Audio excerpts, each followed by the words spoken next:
Selamat pagi para peserta Studium General. Di sebelah kanan saya ini Bapak Fuad Gani akan menyampaikan kuliah umum kepada saudara sekalian. Pak Fuad Gani latar belakang pendidikan adalah sarjana S1 jurusan Bahasa Inggris dari FIB UI. Kemudian beliau melanjutkan ke Information and Library Studies di Loughborough, UK, mendapatkan gelar MA, dan kemudian sekarang beliau sedang melanjutkan di program Doktor Ilmu Sejarah FIB UI dengan disertasi yang sedang disiapkan tentang kebijakan informasi Orde Baru. Pada pagi hari ini, Pak Fuad Gani akan menyampaikan kuliah umum dengan judul Hak Cipta dan Keterbukaan Akses. Saudara tahu bahwa sistem hak cipta dilaksanakan di seluruh dunia. Perdebatan mengenai apakah harus mendukung atau memboikot atau melanggar hak cipta itu sudah lewat. Penerapan sistem hak cipta semakin mantap. Yang menjadi keperhatian kita adalah bagaimana membuat keseimbangan antara sistem hak cipta dan keterbukaan informasi. Dalam studium general ini akan dibahas hak cipta, perlindungan karya, dan keterbukaan akses yang dibawakan oleh Bapak Fuad Gani SMA.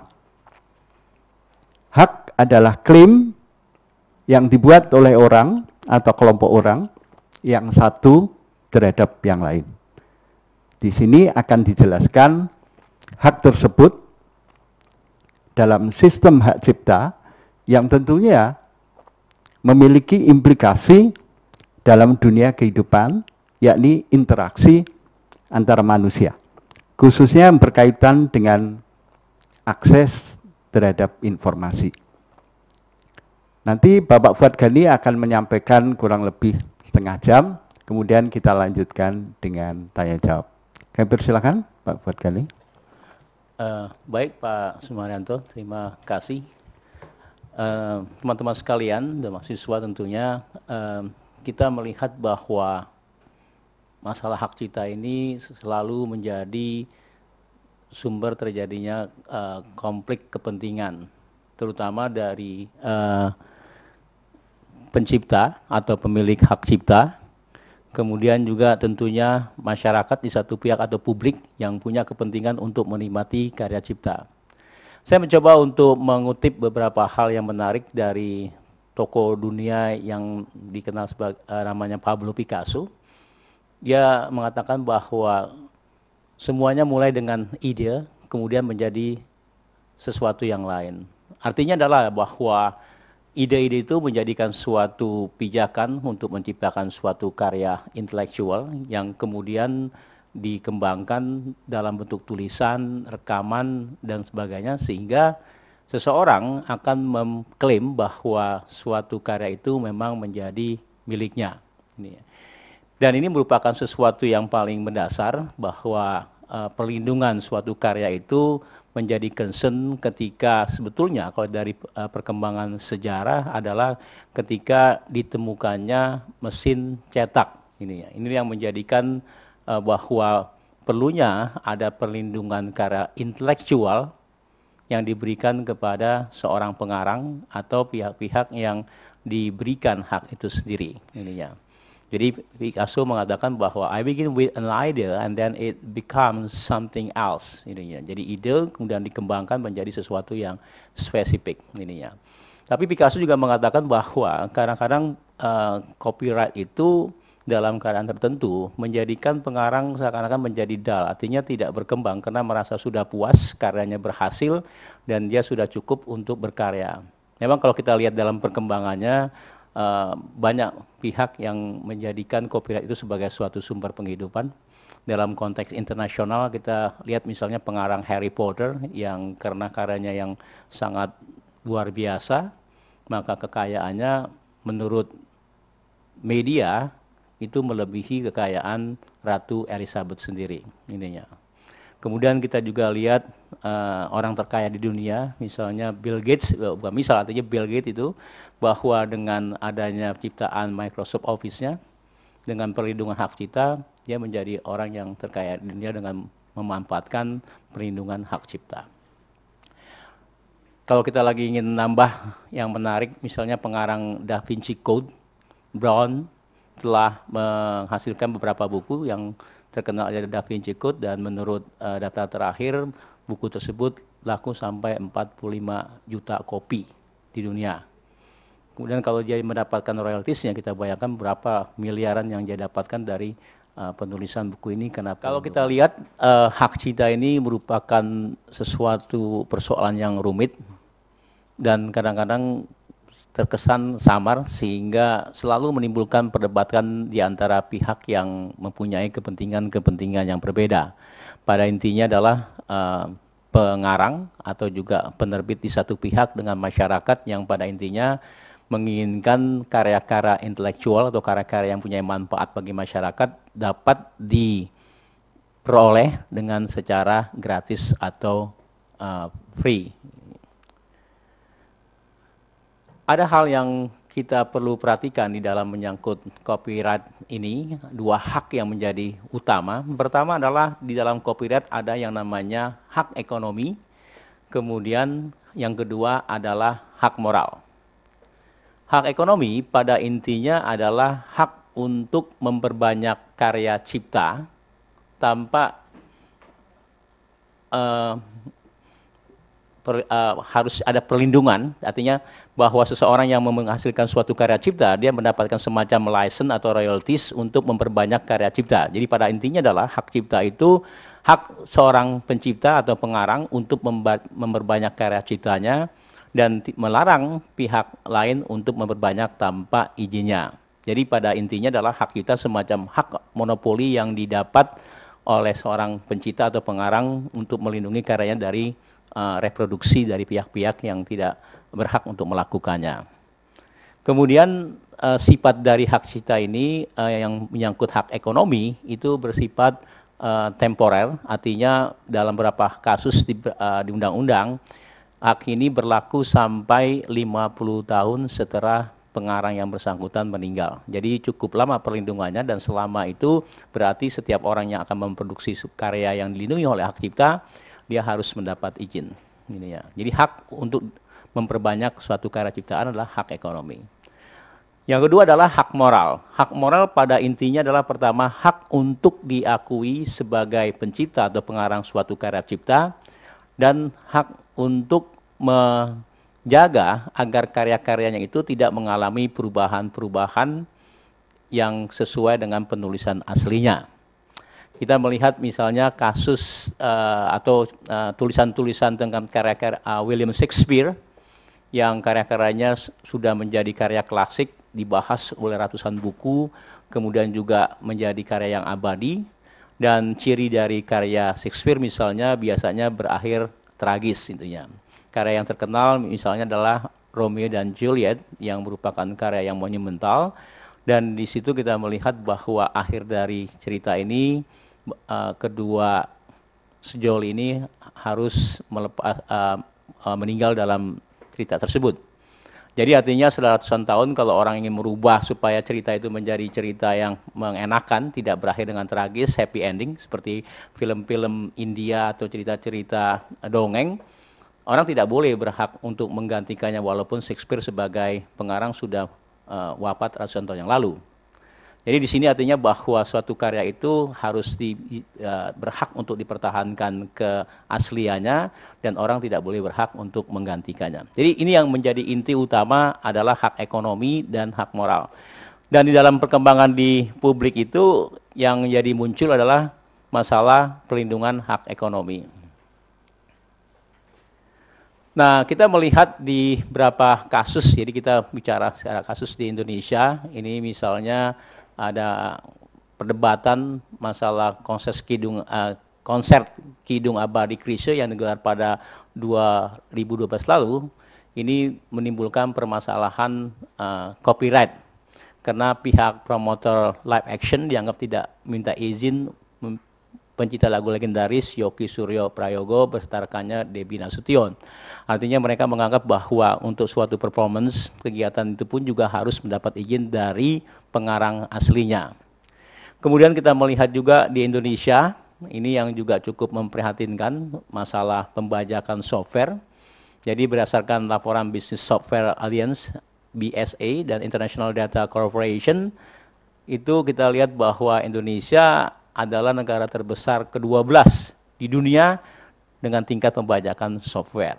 Jadi cukup terkenal juga kita tapi dalam masalah pembajakan software. Nah, ini tentunya mengingatkan kita bahwa sebetulnya perlindungan karya cipta itu bukan hal yang mudah karena sudah menjadi kadang-kadang pemandangan umum di berbagai tempat bahwa software-software yang ada di komputer, menurut juga suatu klaim 90% software punyanya Microsoft Office itu di Indonesia dalam bentuk bajakan gitunya. Kemudian juga kita lihat banyak buku-buku yang kadang-kadang setelah terbit beberapa waktu kemudian diakui sebagai buku yang layak untuk dibaca atau menarik untuk dibaca dan kita melihat bentuk-bentuk bajakannya.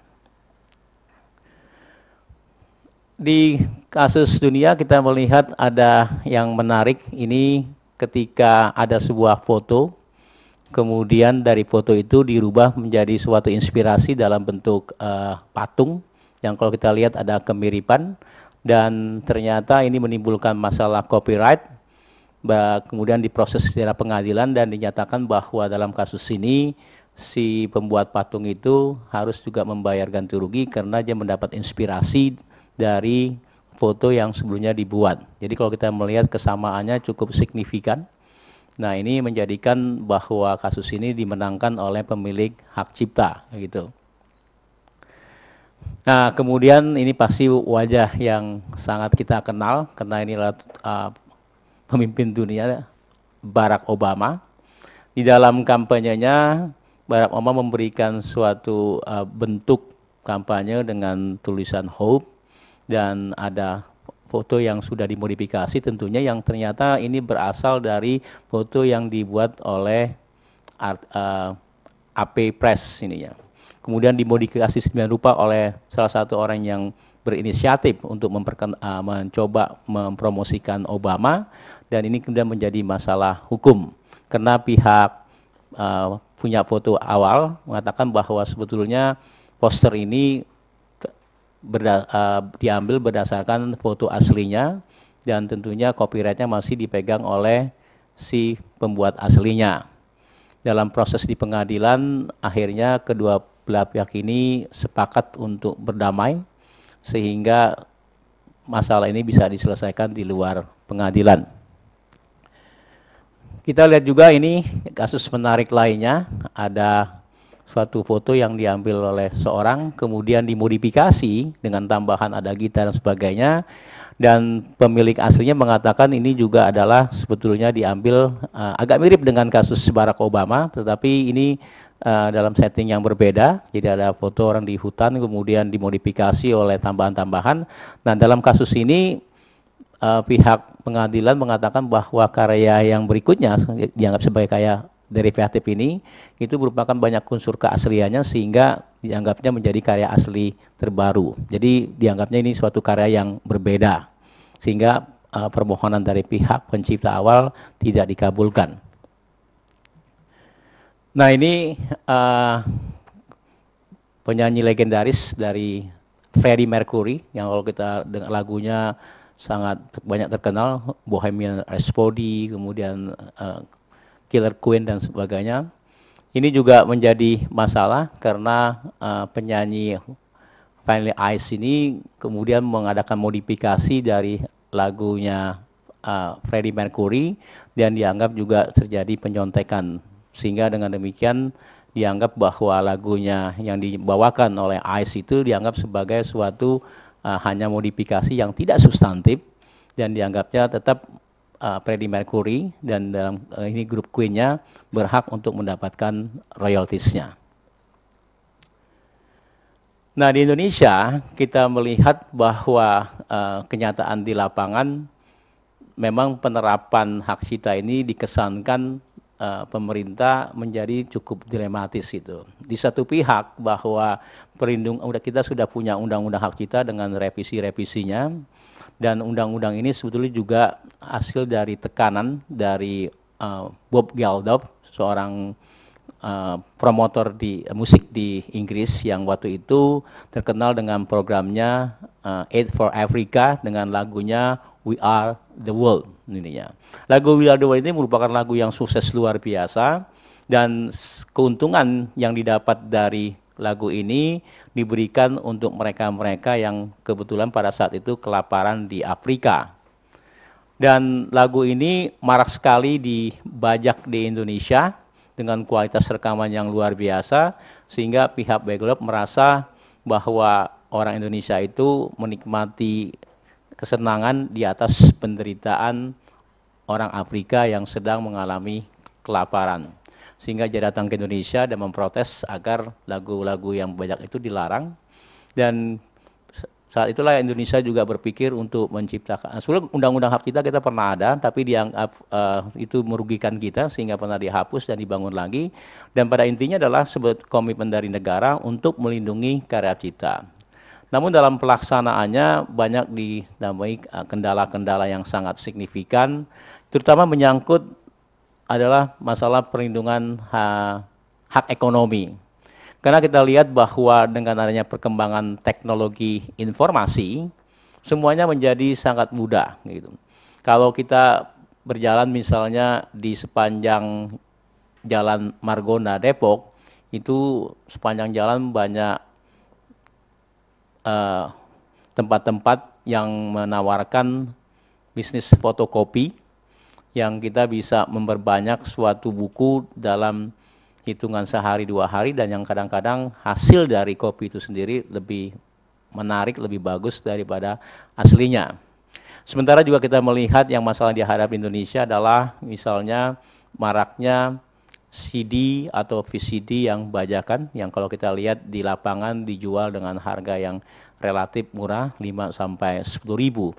Dan ini juga menjadikan suatu pekerjaan yang tidak pernah selesai, walaupun sudah dilakukan penghancuran-penghancuran, tetapi bisnis ini tetap marak ininya. Kemudian juga kita melihat di dalam penerapannya yang menarik adalah peran perpustakaan.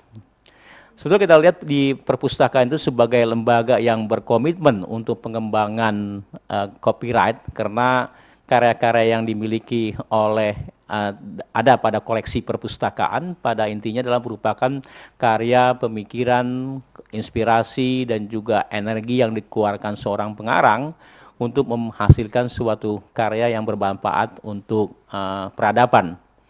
Dan kita lihat perpustakaan kadang-kadang dianggap juga oleh pihak-pihak penerbit atau pencipta menghilangkan kesempatan para pengarang untuk menjual produknya, karena orang lebih cenderung sudah cukup meminjam di perpustakaan, kemudian jadi tidak perlu lagi untuk membeli karya tersebut ininya. Nah, kalau di perpustakaan kita melihat di dalam undang-undang memang ada semacam special treatment, ada untuk terutama perpustakaan public library, di mana mereka diperbolehkan untuk memperbanyak suatu karya cipta dengan batas-batas tertentu tanpa dianggap pelanggaran. Tujuannya adalah supaya publik juga dapat menikmati sejauh perpustakaan tersebut tidak punya tujuan untuk komersial ininya. Karena undang-undang hak cipta juga memberikan ruang-ruang bagi pengecualian sehingga orang bisa memperbanyak karya cipta tanpa dianggap adanya pelanggaran itu. Terutama misalnya di bawah konsep fair dealing atau fair use yang membolehkan dalam secara teoritisnya suatu karya itu bisa diperbanyak sampai 10%. Nah, jumlah 10% ini juga dikeluhkan oleh banyak penerbit karena yang ditakuti adalah 10% itu justru adalah inti dari karya tersebut. Sehingga mereka merasa dengan adanya diperbolehkan memperbanyak suatu karya cipta, dianggapnya juga menghilangkan kesempatan mereka untuk mendapatkan keuntungan dari karya-karya yang mereka terbitkan. Jadi kita lihat di sini bahwa masalah hak cipta ini menjadi hal yang complicated karena juga menyangkut bagaimana melindungi karya tersebut dengan perkembangan teknologi informasi yang semakin canggih. Kita melihat di internet banyak perusahaan-perusahaan virtual tanda kutip yang memperbolehkan orang dengan mudah mendownload buku-buku secara lengkap. Dulu kita masih ingat ada yang namanya library, NU Library, kemudian ditutup, muncul lagi yang Bookos dan sebagainya yang sekarang bisa kita dengan mudah mendownload buku-buku tersebut, yang kadang-kadang buku tersebut sebetulnya sudah buku baru, artinya masih dilindungi hak ciptanya. Dan yang menarik juga kita melihat bahwa ya banyak pihak, bukan hanya masyarakat umum, tetapi di kalangan juga akademis menikmati fasilitas ini, sehingga mereka dengan mudah dan murah, dan juga kadang-kadang dengan bangga memperlihatkan koleksinya e-booknya yang sebetulnya notabene adalah itu konsep pelanggaran hak cipta. Jadi ada beberapa para akademisi gitu mempunyai koleksi yang sendiri di laptopnya, membawa ribuan buku-buku yang pada prinsipnya sebetulnya adalah buku yang masih dilindungi hak cipta. Oleh karena itu masalah hak cipta ini harus dia bukan menghilangkan masalahnya, artinya konflik itu akan berterusan. Peran pemerintah menjadi sangat strategis dan ini memang pernah dilakukan dan terus dilakukan oleh Kementerian Pendidikan dan Kebudayaan dengan membeli karya-karya cipta yang dihasilkan oleh penulis untuk kepentingan e-book kementerian untuk buku SD, SMP, SMA, sehingga mereka siswa-siswa di Indonesia bisa mendapatkan buku-buku yang berkualitas karena hak ciptanya, yang dimaksud dengan hak cipta di sini yang sudah dibeli adalah hak ekonominya, bisa dimanfaatkan gitu. Tetapi tentu banyak lagi yang menjadi keluhan bagi pengarang karena mereka melihat perlindungan hak cipta di Indonesia belum berjalan sesuai dengan yang diharapkan, sehingga dalam beberapa hal juga discourage atau mematahkan semangat para pengarang untuk menciptakan karya karena karyanya demikian cepat dibajak dalam waktu juga relatif singkat, sehingga mereka merasa ketika karyanya sudah capek-capek dibuat, dipikirkan, energi yang sangat banyak, tetapi kemudian dengan mudah diambil atau kata ininya sering adalah dibajak oleh pihak-pihak tertentu, bukan hanya untuk kepentingan individual. Yang menariknya adalah kalau kita melihat di Jakarta misalnya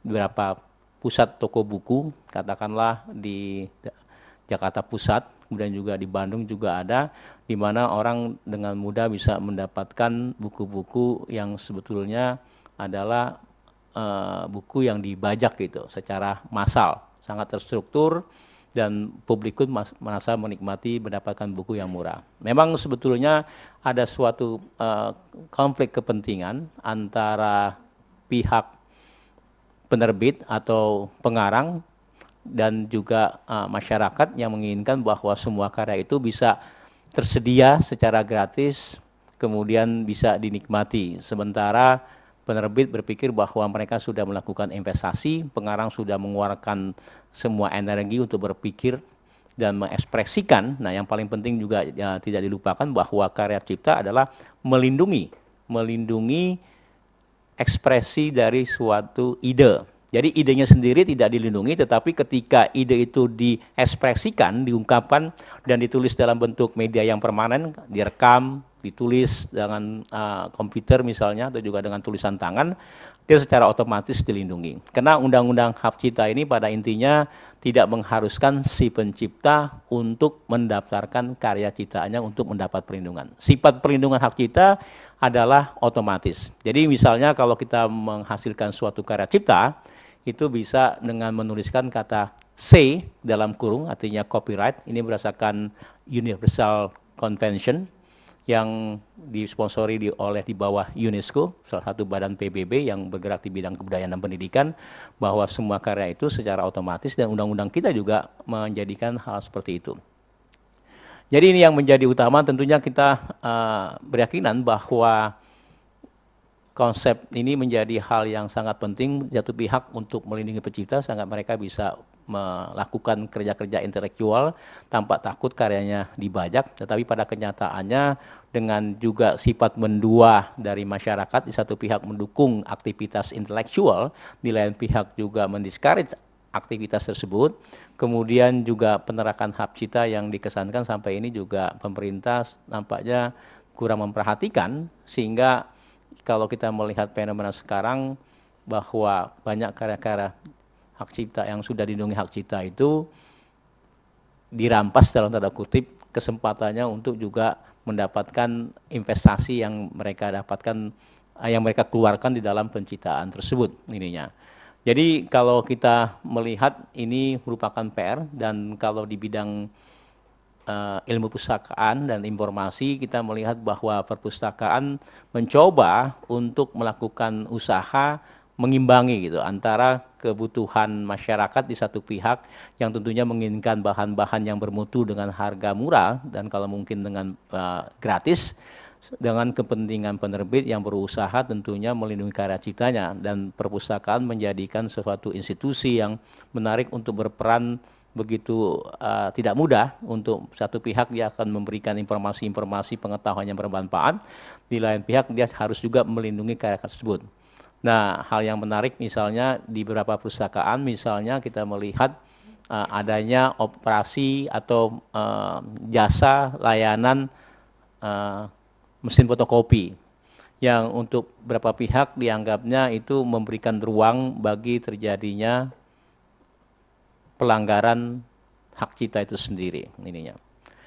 Jadi kalau kita bisa untuk sebagai juga pengantar untuk diskusi ini adalah bahwa bagaimana hak cipta ini bisa juga melindungi para pengarang, para penerbit yang punya kepentingan, karena tanpa mereka kita akan mengalami stuck di dalam pengembangan ilmu pengetahuan, sementara publik juga punya kepentingan untuk mendapatkan pengetahuan, informasi murah, bahkan juga gratis gitu ininya. Nah, ini menjadikan konflik yang tidak pernah berujung gitu, karena masing-masing punya kepentingan yang sangat berbeda. Jadi itu Pak Sumanto, untuk sebagai pengantar ini tentu kita membuka sharing ini kan tentang isu-isu di lapangan dan sebagainya. Terima kasih Pak. Terima kasih Pak Fuad Gani. Jadi untuk lebih memahami materi, barangkali para peserta studium general akan mengajukan pertanyaan. Yang persilahkan. Saudari Endang, silakan. Terima kasih untuk kesempatan pertanyaannya. Saya Endang dari FIB.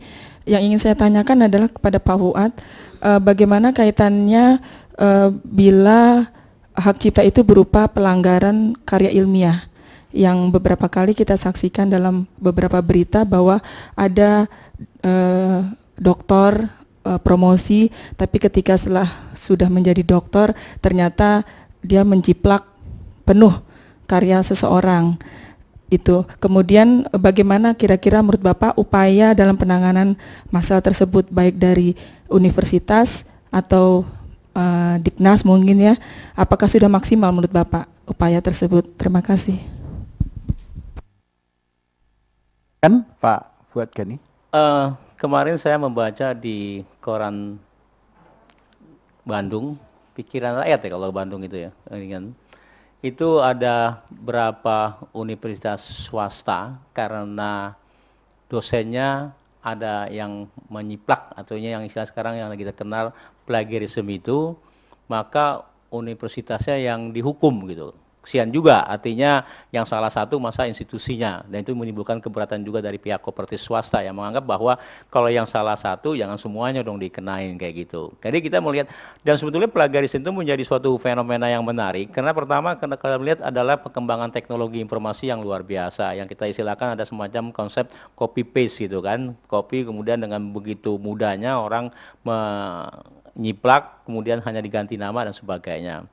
Tentu pada prinsipnya plagiarisme itu suatu pelanggaran yang sangat serius gitu, apalagi di dunia akademik yang menjunjung penghormatan kepada produk-produk intelektual yang dibuat oleh seseorang gitu ininya.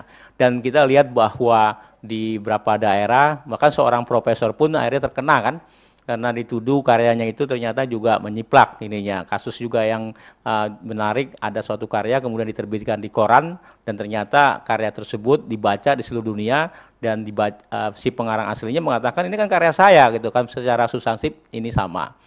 Nah, apa yang dilakukan di beberapa ini memang masalah plagiarisme itu mudah di dalam bikin konsepnya, tetapi sangat sulit pelaksanaannya. Ada beberapa usaha, misalnya ada software yang untuk mendeteksi bahwa seberapa banyak suatu karya itu mempunyai kesamaan sehingga dinyatakan plagiarism. Kemudian usaha yang dilakukan misalnya oleh Universitas Indonesia dengan membuat yang disebut sebagai komisi etik riset ininya. Jadi etika riset itu, jadi untuk etik riset yang mengatur bahwa mengingatkan juga kepada para peneliti di lingkungan UI atau juga para dosen dan juga mahasiswa untuk hati-hati dengan yang namanya plagiarism. Maka UI juga membuat semacam beberapa poster untuk mengingatkan plagiarism merupakan sesuatu pelanggaran yang serius di dunia akademik ininya. Tetapi kita melihat dalam perkembangannya tidak mudah untuk dideteksi, sehingga yang pertama adalah ada keinginan yang baik dari pihak pengarang untuk pertama sebetulnya gini, kalau di dalam karya ilmiah kan kita selalu mengutip ya, itu dan itu syarat untuk menyatakan suatu karya ilmiah. Kalau nggak ada kutipannya dia tidak lebih dari suatu karya misalnya fiksi gitu. Dan itu diperbolehkan dalam beberapa hal, asal yang sering dilupakan itu menyebutkan sumbernya gitunya. Sumber situ yang kadang-kadang ya apa tidak sengaja atau sengaja, sehingga seakan-akan kalimat pernyataan itu menjadi kata-kata dia sendiri intinya. Kalau Pablo Picasso secara ekstrim mengatakan bahwa yang membedakan seorang plagiarism dengan seorang jenius itu sederhana. Kalau orang plagiarism kita tahu dari mana dia mencurinya gitu. Tapi seorang jenius kita tidak tahu. Artinya apa? Artinya bahwa sebetulnya karya-karya orang juga itu banyak yang dapat inspirasi dari pihak lain, dan Pablo Picasso juga merasakan seperti itu, Da Vinci dan sebagainya. Jadi artinya sebuah karya itu tidak bisa berdiri sendiri, ini aja harus inspirasi dari pihak-pihak lain. Misalnya kita melihat satu buku yang sudah diterbitkan, katakanlah karya Karl Marx Pak ya, itu berapa ratusan atau ribuan buku yang membahas tentang masalah Marx itu dari pandangan-pandangan. Kita dalam lihat dari kalau kitab suci gitu kan tetap kalau kita mengutip ayat pun juga harus disebutkan sumbernya kan. Kalau tidak nanti kita mengklaim kalimat Tuhan lagi kan. Nah itu lebih bahaya lagi. Jadi artinya tradisi mengekam ini yang kadang-kadang kita lupakan. Saya berpikir bahwa ada plagiarism itu ya kelalaian sifatnya. Artinya tentunya bisa ada pertimbangan-pertimbangan untuk memaafkan atau juga untuk meringankan kan. Tapi ada plagiarisme yang memang disengaja gitu untuk kepentingan, sehingga dalam kasus di perguruan tinggi swasta itu banyak orang-orang yang untuk kenaikan pangkatnya, nah ini mengajukan seakan-akan karya. Di kita ini masalahnya gini, kalau di Indonesia saya melihat sebetulnya ada suatu institusi yang punya peran yang sangat strategis untuk mengontrol karya-karya. Kita kan punya undang-undang deposit kan, yang mengharuskan semua karya cetak itu masuk kemana? Ke Perpustakaan Nasional.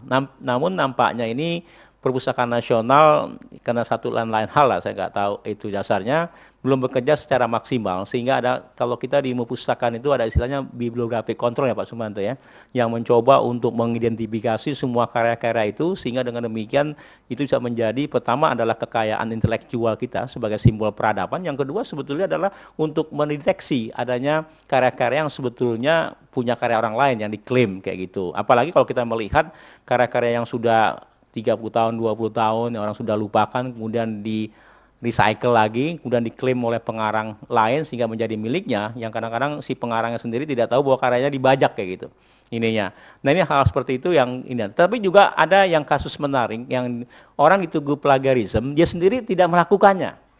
Ini temuan juga. Artinya gini, kalau saya tiba-tiba ada suatu karya dimiliki oleh katakanlah si X itu, dan karya X itu diganti namanya dengan nama saya gitu, sehingga orang berpikir saya plagiat gitu karya tersebut, bahwa saya sendiri nggak tahu. Artinya apa? Ada persaingan juga tidak sehat untuk menjebloskan seseorang gitu, dan kemudian diedarkan di internet sehingga orang itu tidak tahu tapi dikesankan oleh masyarakat, wah orang ini meniru, mempelajari karya tersebut. Nah ini juga tentu kita harus melihat, menempatkan plagiarisme itu pertama bahwa itu harus dilakukan untuk sebagai hal yang serius kalau dilanggar, tetapi kita juga harus memastikan apakah benar-benar konsep plagiarisme itu terjadi. Karena kalau kita lihat pengarang misalnya setahu saya karyanya Khairul Anwar itu antara Kerawang dan Bekasi, yang kalau kita lihat puisinya kan ada di makam Kalibata itu kan sebetulnya juga terinspirasi dari karya sastrawan Inggris yang judulnya seingat saya The Dead Soldier. Itu karya itu banyak kemiripan-kemirikan. Tapi apakah kita bisa mengatakan bahwa Khairul Anwar melakukan plagiarisme? Kan itu tentu juga harus mengundang perdebatan.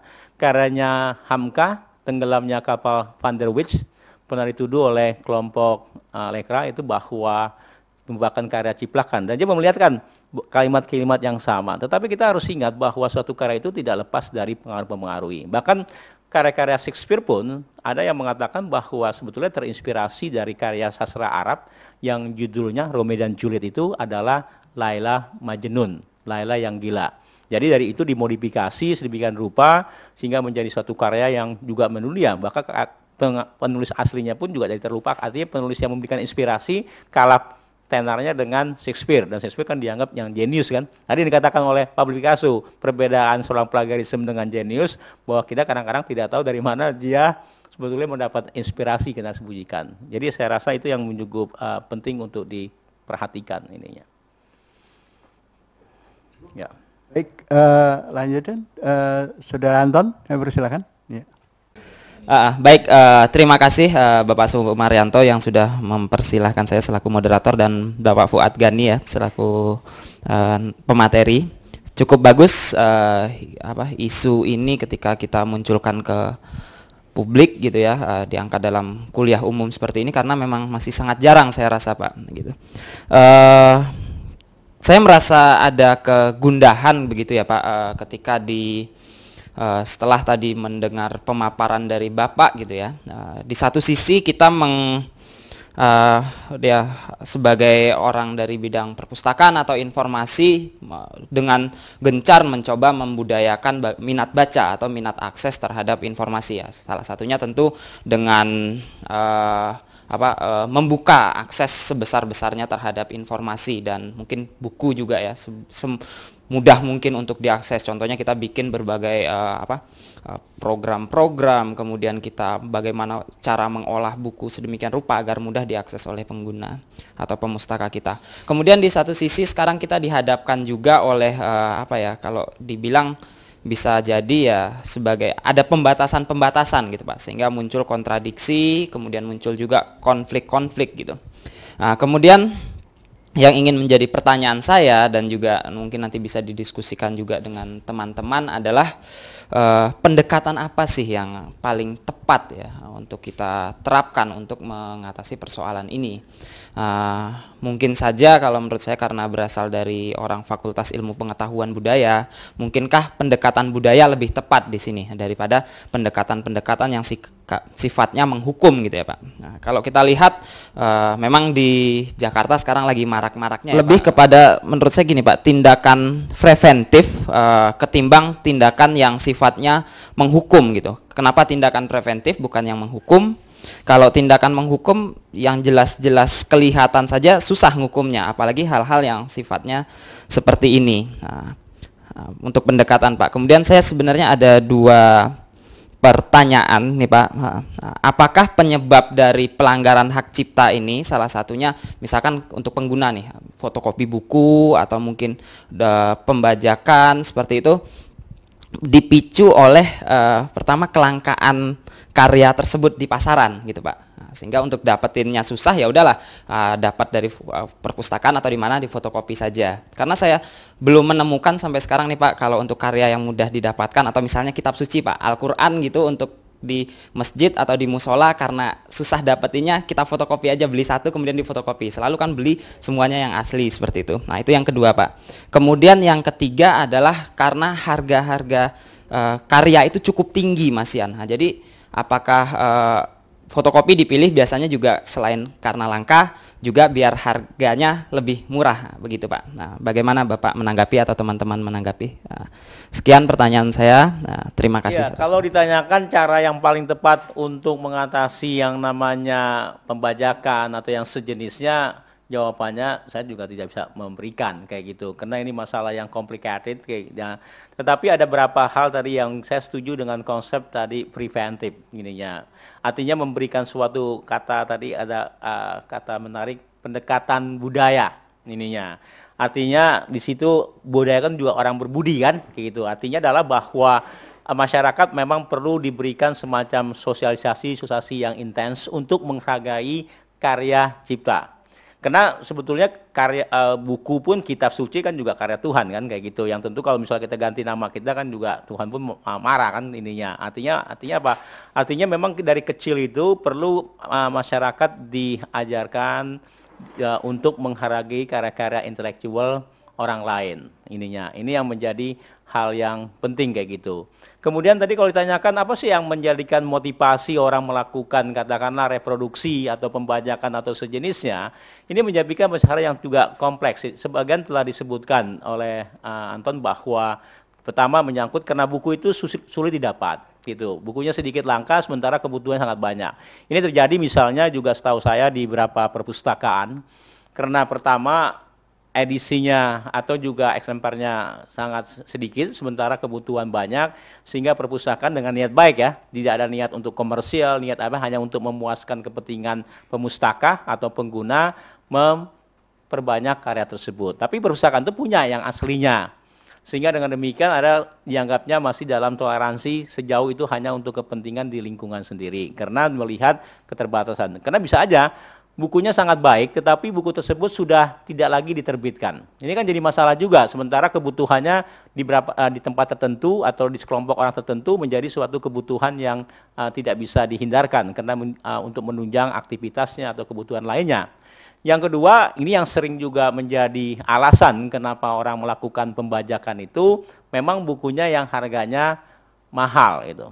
Ada buku kan setahu saya, buku di bidang sains biasanya juga, bidang hukum juga banyak buku-buku yang satu bukunya harganya bisa 5 juta, 6 juta rupiah gitu. Kalau kita pergi ke toko buku Times gitu, ininya kita mulakan buku yang kita juga surprise ini untuk membelinya, kita nggak tega dalam pengertian uang yang harus dikeluarkan.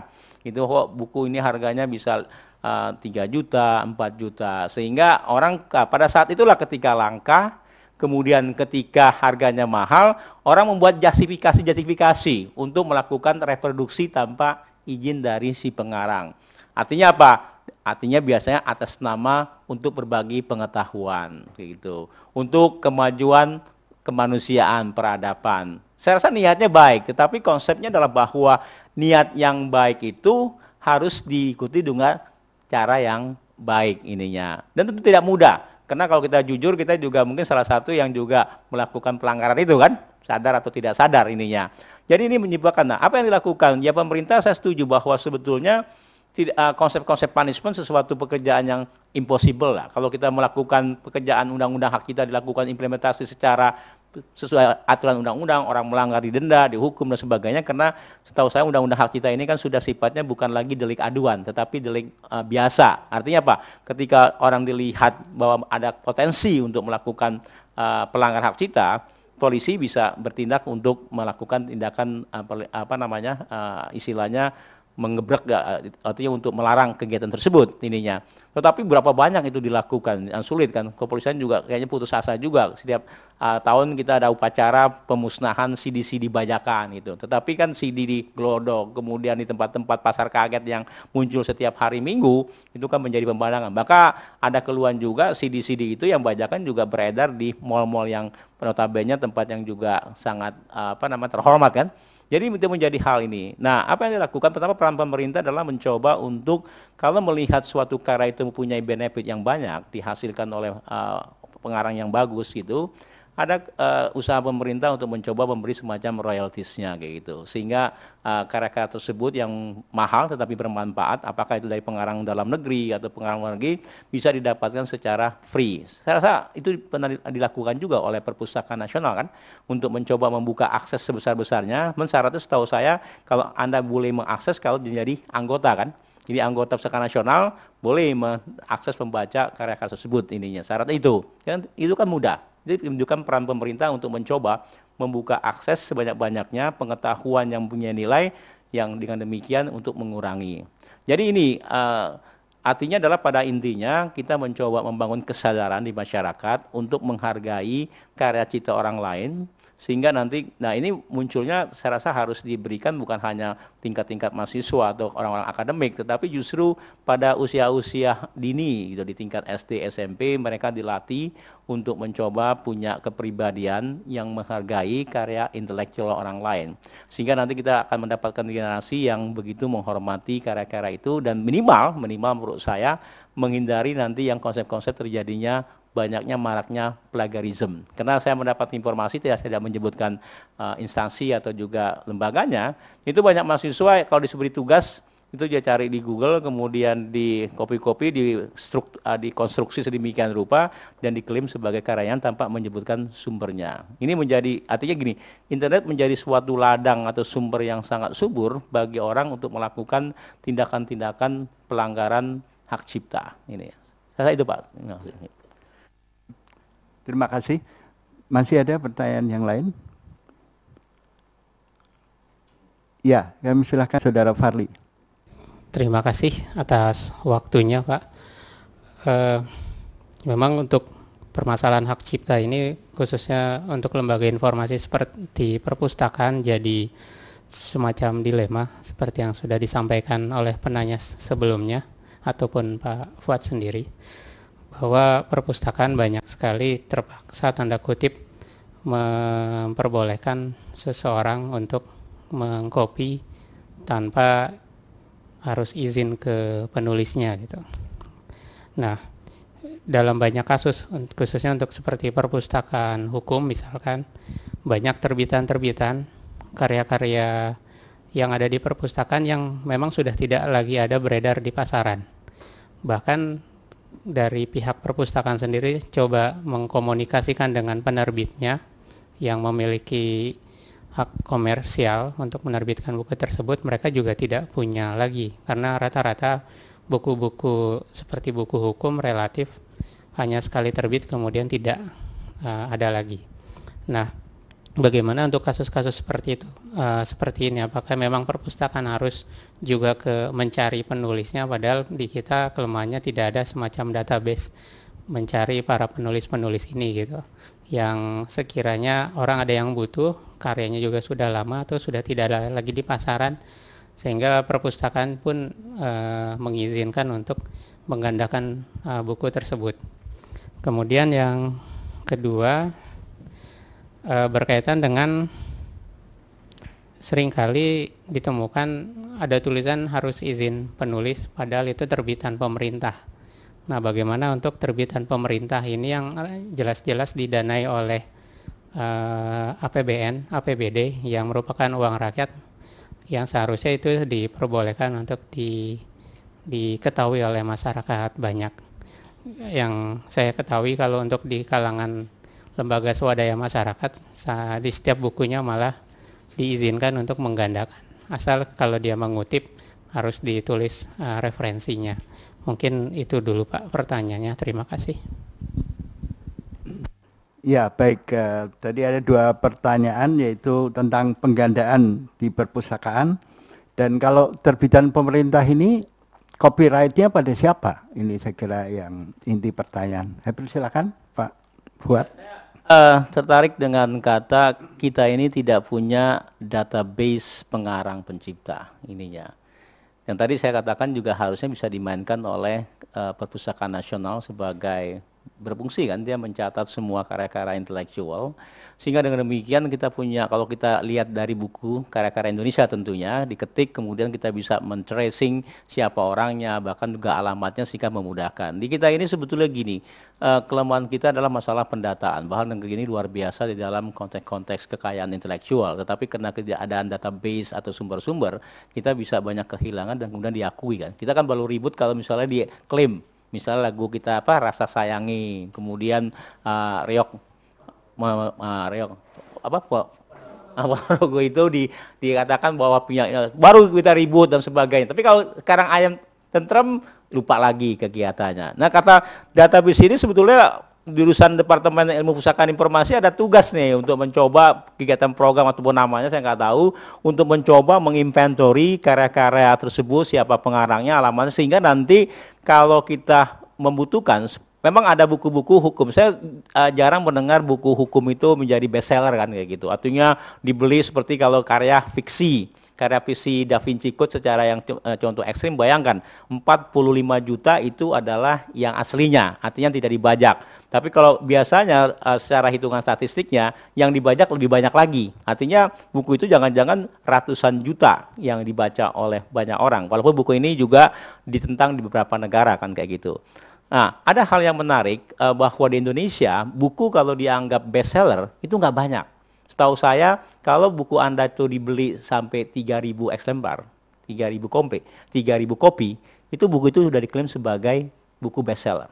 3.000. Artinya apa? Jual buku 3.000 di Indonesia sangat sulit kan?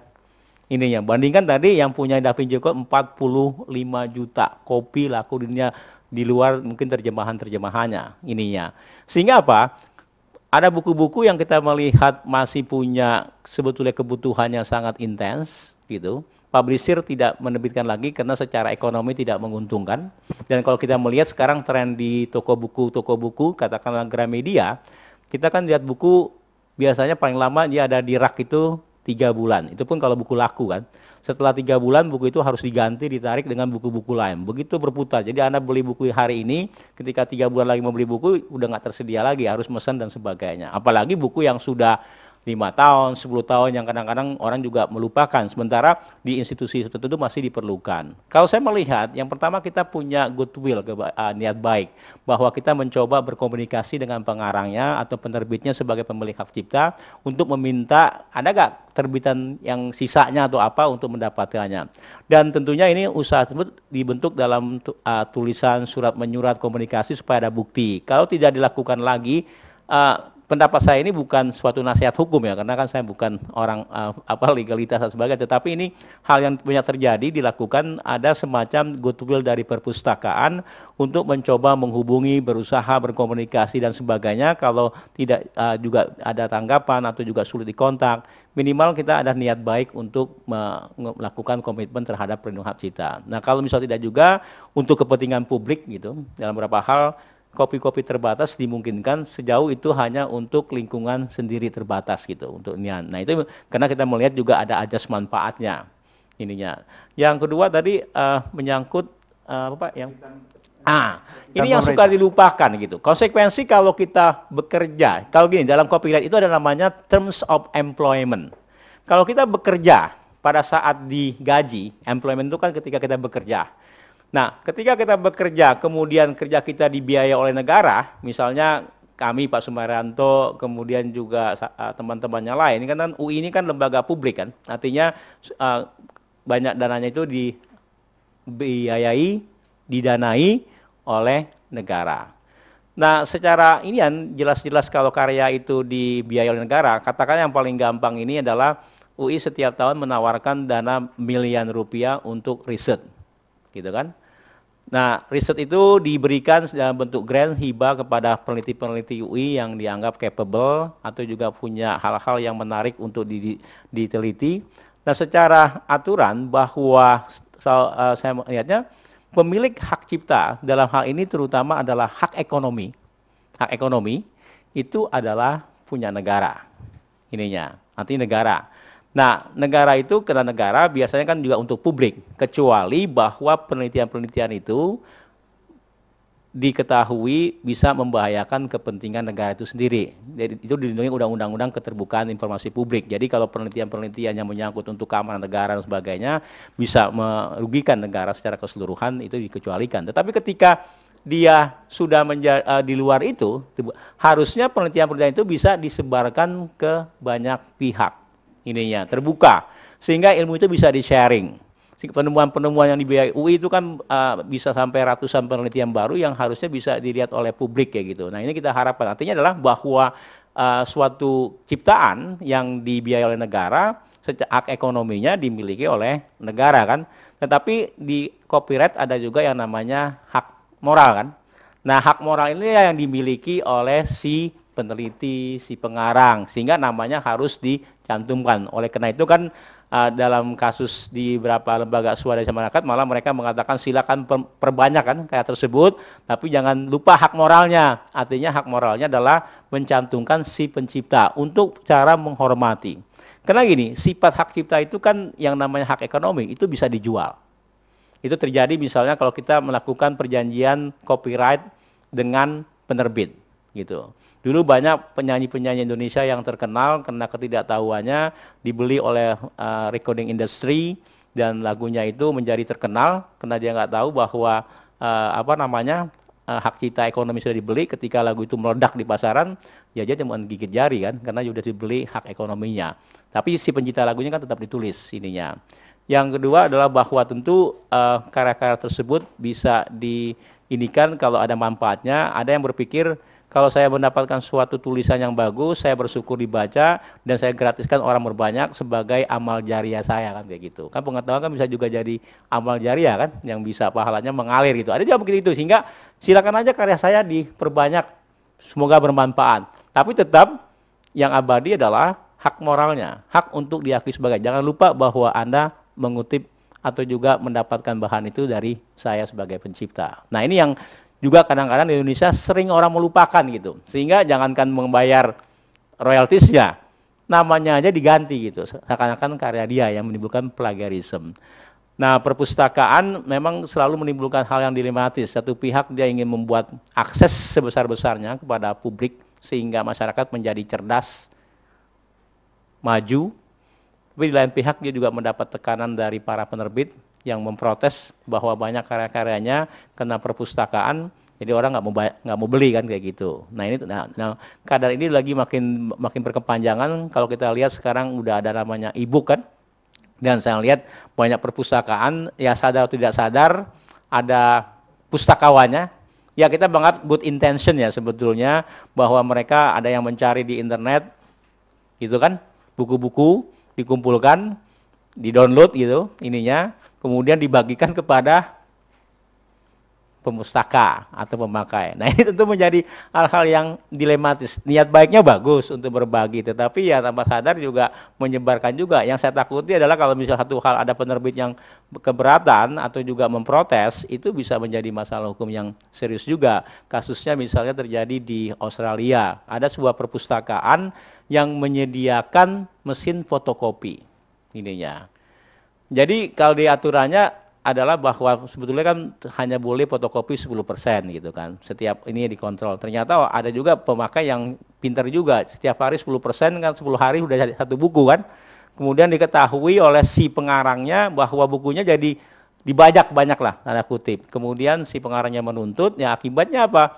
Pustakaannya menjadi co-defender, artinya terdakwa bersama. Kenapa? Karena memberikan fasilitas akan terjadinya pelanggaran hak cipta. Oleh karena itu kalau di perpustakaan, saya lihat juga di beberapa perpustakaan memberikan semacam jasa reproduksi ya, fotokopi itu pertama untuk mengingatkan pengunjung bahwa semua karya itu ada perlindungannya, yang istilahnya namanya copyright notice gitu. Jadi peringatan sehingga memfotokopi itu ada batas-batasannya. Minimal perpustakaan itu berusaha untuk mengingatkan ininya, sehingga kalau ada tuntutan pustakaan punya niat baik untuk mengingatkan pemakai. Karena kalau tidak ada usaha seperti itu, dianggapnya perpustakaan memberikan fasilitas untuk terjadinya pelanggaran hak cipta ininya. Jadi kalau saya lihat kembali lagi yang karya-karya pemerintah, memang sudah waktunya itu cepat-cepat disebarkan. Di banyak departemen, banyak buku-buku yang bagus saya pernah melihat di suatu institusi pemerintah, itu satu ruangan besar isinya semuanya buku. Ketika ditanya, bahwa ini kok nggak disebarkan gini. Nah, kesalahan kita adalah ketika memproduksi suatu karya intelektual, tidak ada biaya variabel distribusinya, penyebarannya. Sehingga dia merasa kalau dicetak selesai, udah. Berhentilah jadi gudang itu kan. Nah ini walaupun buku itu tertulis tidak diperjualbelikan ininya. Tapi kita juga kadang-kadang menemukan buku yang tidak diperjualbelikan terbatas ada di toko-toko buku juga kan. Sehingga jadi jual beli. Jelas-jelas tidak diperjualbelikan. Artinya apa? Tidak dibelikan itu menjadi domain publik ininya kayak gitu. Ada komentar atau gimana kita bisa diskusi juga ininya kayak yang samping inian. Atau juga ada pengalaman kan menarik juga kita untuk kita sharing. Saya persilahkan, ada?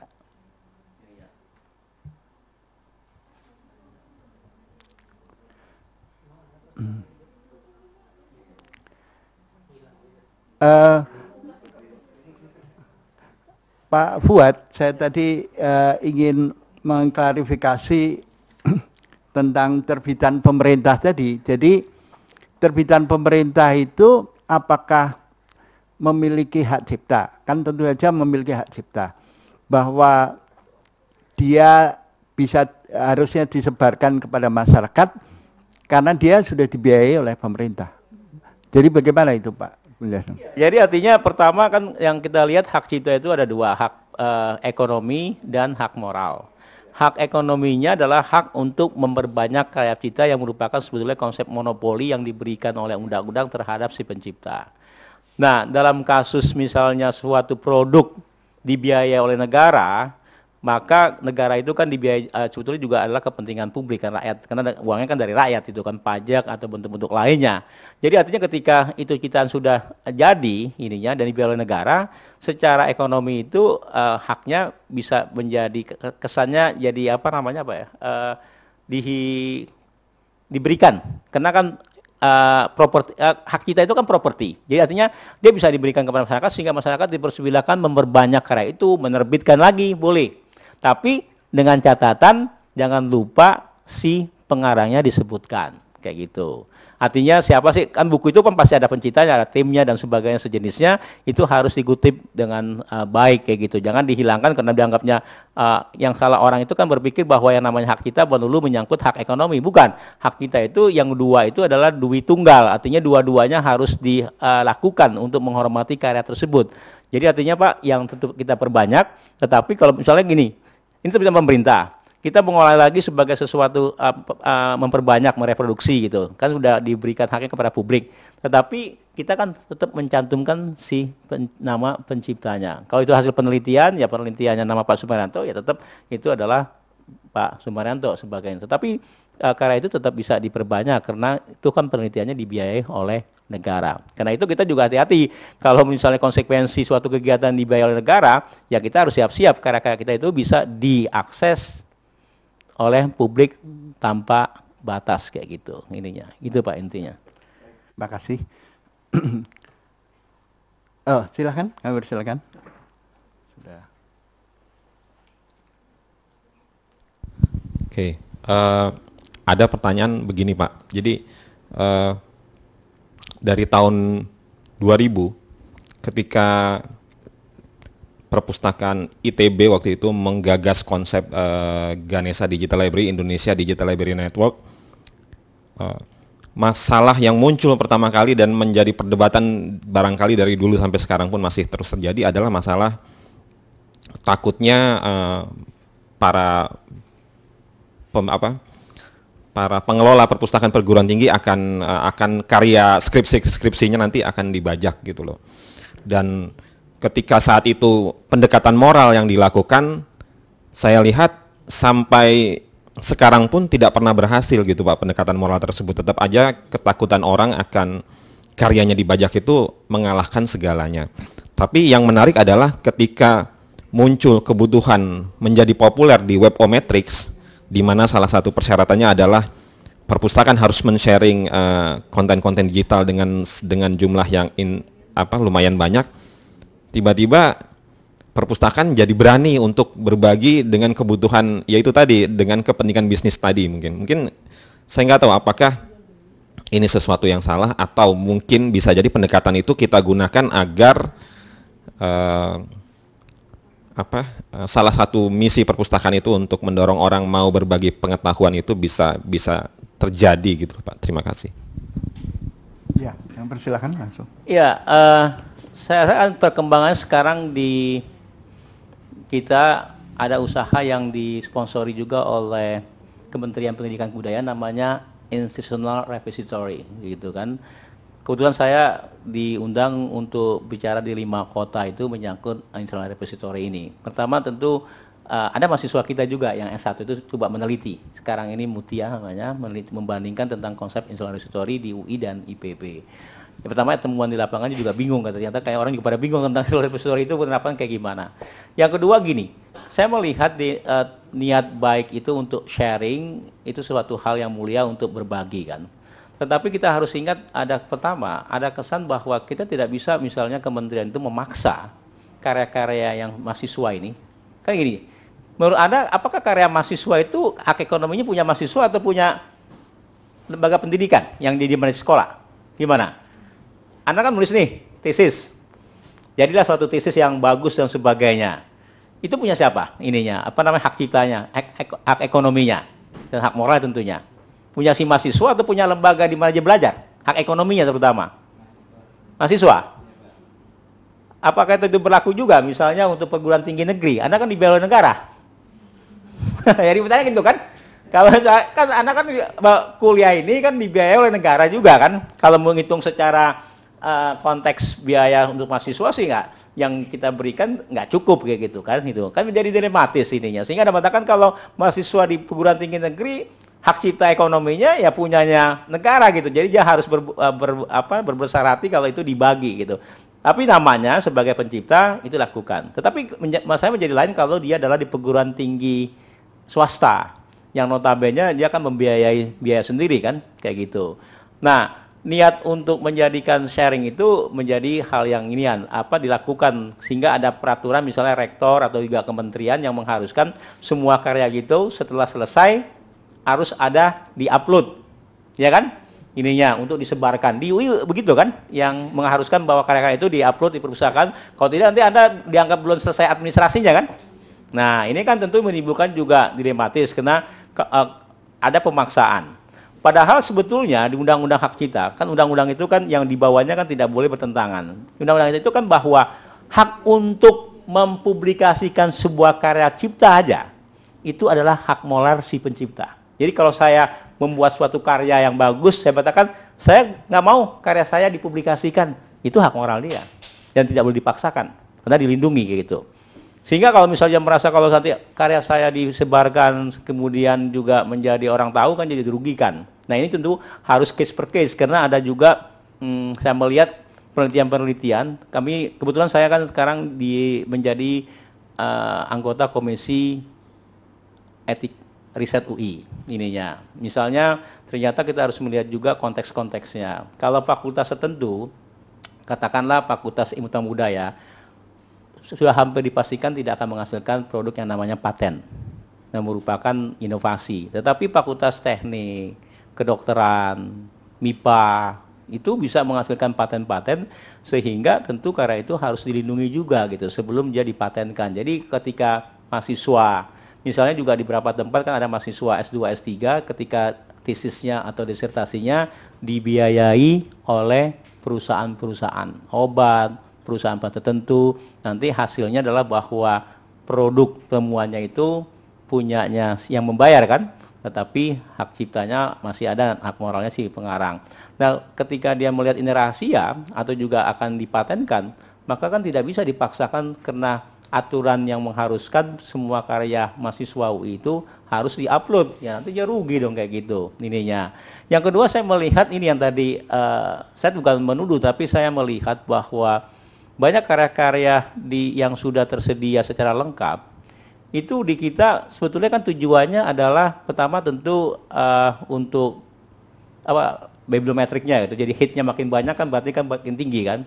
Itu kan yang kedua adalah sebetulnya untuk penyebaran. Yang ketiga, sebetulnya dengan adanya karya-karya itu di-upload, itu dijadikan sebagai inspirasi bagi orang yang berikutnya untuk meneliti. Karena penelitian yang baik itu kan diteruskan. Tetapi di Indonesia, yang kita takuti, itu bukan itu yang dilakukan. Dia download, kemudian dia atur sedemikian juga dimodifikasi, kemudian diganti nama kan kayak gitu. Jadi itu takutnya jadi sumber plagiarisme ininya. Karena kan ya dalam beberapa hal jumlah pendidikan yang bermacam-macam, sehingga lembaga pendidikan tinggi seperti yang dianggap ya terdepan ya, Universitas Indonesia, ITB, IPB, UGM, tesis-tesisnya atau skripsinya juga disertasinya menjadi benchmark bagi perguruan tinggi lain gitu. Bahkan juga kadang-kadang dimanfaatkan oleh pihak tertentu untuk menjadikan dari kadang-kadang sumber-sumber plagiarisme gitu. Nah, saya melihat bahwa sebetulnya kalau misalnya niat untuk berbagi pengetahuan itu harus hati-hati juga, terutama kalau perpustakaan. Pertama, dia harus ada kepastian bahwa yang namanya kan non-exclusive right. Jadi perpustakaan non-exclusive right artinya gini, saya menyerahkan karya saya, tapi perpustakaan tidak boleh melarang kalau karya saya sebarkan di tempat lain, diperbanyak dan sebagainya, kan non-eksklusif kan, kayak gitu. Yang kedua juga perpustakaan harus juga memastikan bahwa perpustakaan misalnya tidak bertanggung jawab terhadap isi, kebenaran isinya, dampaknya, karena misalnya kalau misalnya tiba-tiba isinya dituntut oleh orang yang tertentu dianggapnya mencemarkan atau sebagainya, ini kan menjadi perpustakaan tidak ini. Jadi perpustakaan tidak bertanggung jawab, tapi dia hanya sekedar untuk repository menyimpan, kemudian ketika si pengarang itu bilang silakan aja, kan ada orang juga yang senang kan, namanya terkenal, dikutip dan sebagainya. Nah, harusnya ditanyakan dulu. Pertama gini, menyerahkan karya tersebut itu yang menjadikan tujuannya untuk sebagai dokumentasi produk intelektual dari perguruan tinggi yang bersangkutan. Jadi semua produk intelektual harusnya bisa disimpan, didokumentasikan, sehingga kalau nanti dibutuhkan itu bisa diakses. Itu satu hal. Jadi sistem teknologi informasi kan memungkinkan kan untuk menyimpan semua. Tetapi untuk akses penyebarannya harus ditanyakan juga kepada si mahasiswa atau yang tadi yang punya ininya. Anda boleh nggak kalau karya Anda ini disebarkan kepada publik kayak gitu. Jadi tidak serta-merta diharuskan semua karya tesis disertasi itu ini dibuka. Nah, nanti kalau misalnya ada pengecualian, biasanya kalau mau pakai saya, mau akses saya, itu minimal konsultasi dengan saya. Nah, karena saya juga mungkin si mahasiswanya sudah kemana-mana, sulit dihubungkan, nanti kan punya data supervisornya, pembimbing. Jadi nanti kalau misalnya orang menanyakan, harus dapat izin dulu dari si supervisor ininya. Nah, konsep-konsep ini yang kadang-kadang dilupakan juga, karena memang perpustakaan punya semangat untuk membuka karya sebanyak-banyaknya dengan sekarang ini kan ada konsep yang untuk open access ya. Wide open access itu yang menginginkan semua, bahkan ada gerakan yang namanya anti copyright kan, ada copy lab itu muncul bahwa semua itu kan Tuhan aja juga tidak keberatan ke karyanya diperbanyakan kayak gitu, kok kita manusia gitu ininya. Tapi jangan lupa yang namanya hak cipta kan juga ada hak moral. Minimal kalau Anda membaca, mengutip atau memperbanyak karya cipta itu tidak melupakan si penciptanya. Sehingga dengan demikian ini juga menjadi hal yang harus ada kehati-hatian. Di satu pihak kita menginginkan bahwa semua karya peradaban itu bisa diakses, tetapi kita juga jangan melupakan aturan-aturan hukum yang untuk melindungi. Karena gini, kalau kita tidak menghargai hak kita, takutnya orang tidak lagi punya motivasi untuk menciptakan. Sehingga kita juga dirugikan adanya ketidakperkembangan ilmu pengetahuan. Tetapi di lain pihak, kita juga tidak menginginkan orang menjadi juga kelupaan gitu. Artinya kelupaan gini, tadi dikatakan oleh Picasso kan bahwa ketika orang merasa karya yang sudah berhasil, dia jadi stuck. Karena sudah merasakan sudah berhasil gitu kan.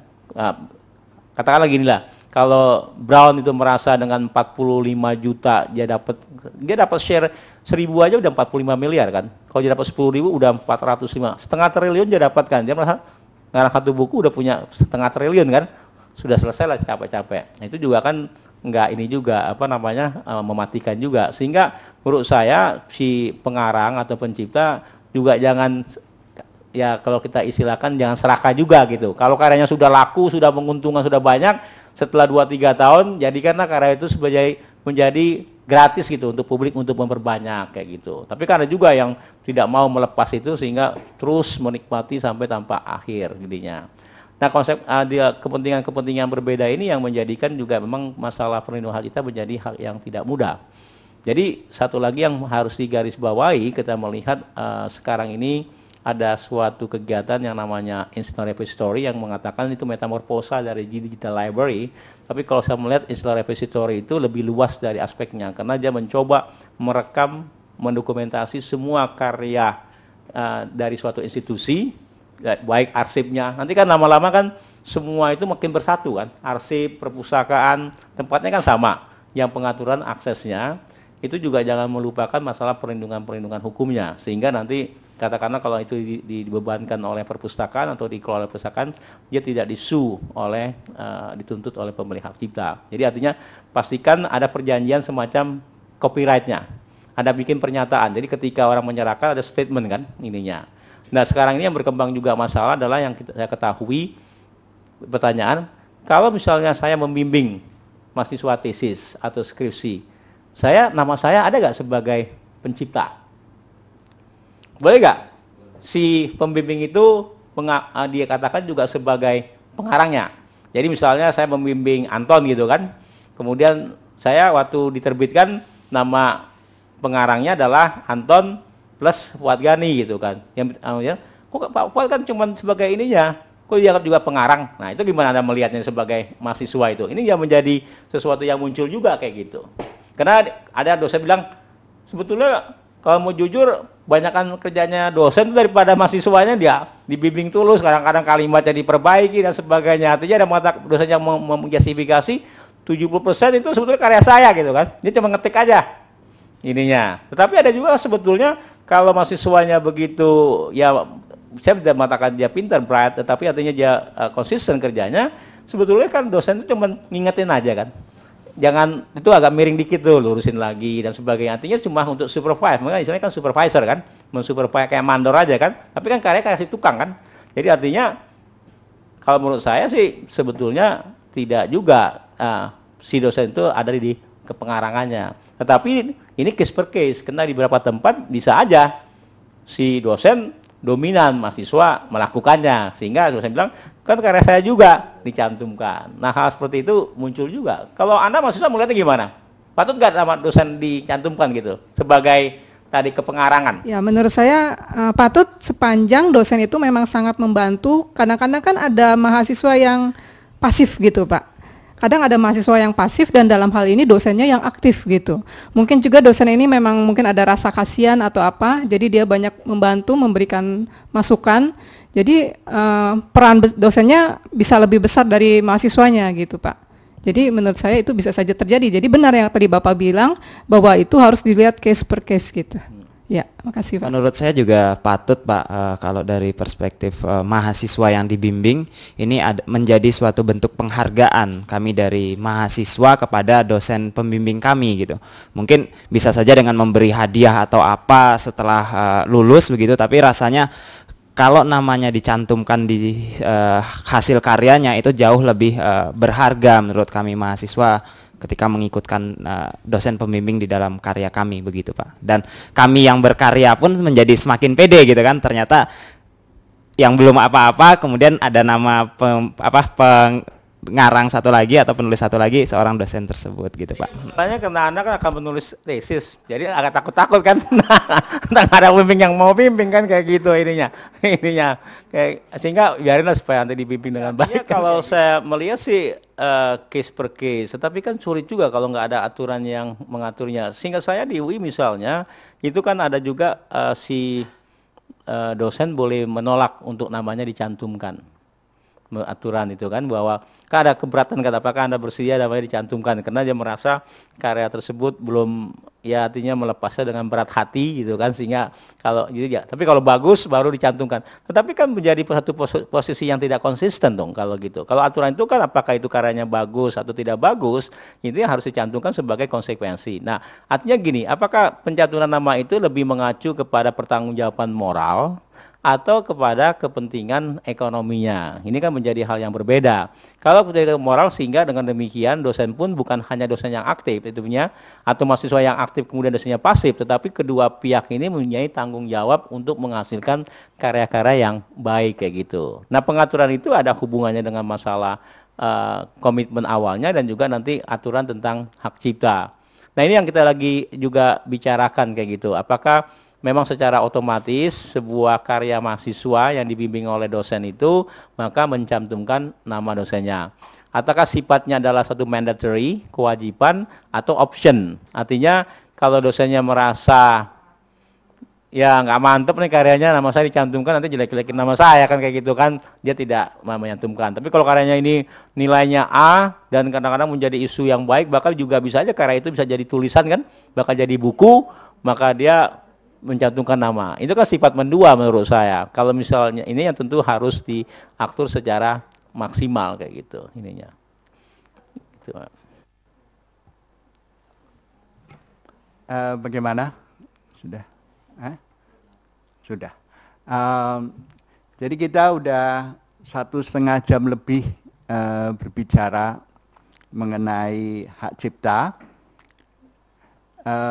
Apakah masih ada pertanyaan sebelum kita tutup barangkali? Jadi barangkali seperti dikatakan Pak Fuad tadi, memang hak cipta ini suatu yang rumit juga. Jadi dalam aplikasinya juga tadi beberapa contoh-contoh, tapi kita berharap dengan kuliah umum ini nanti tumbuh kesadaran kita untuk menghargai karya intelektual orang lain. Saya kira itu yang tadi berkali-kali ditekankan oleh Pak Fuad.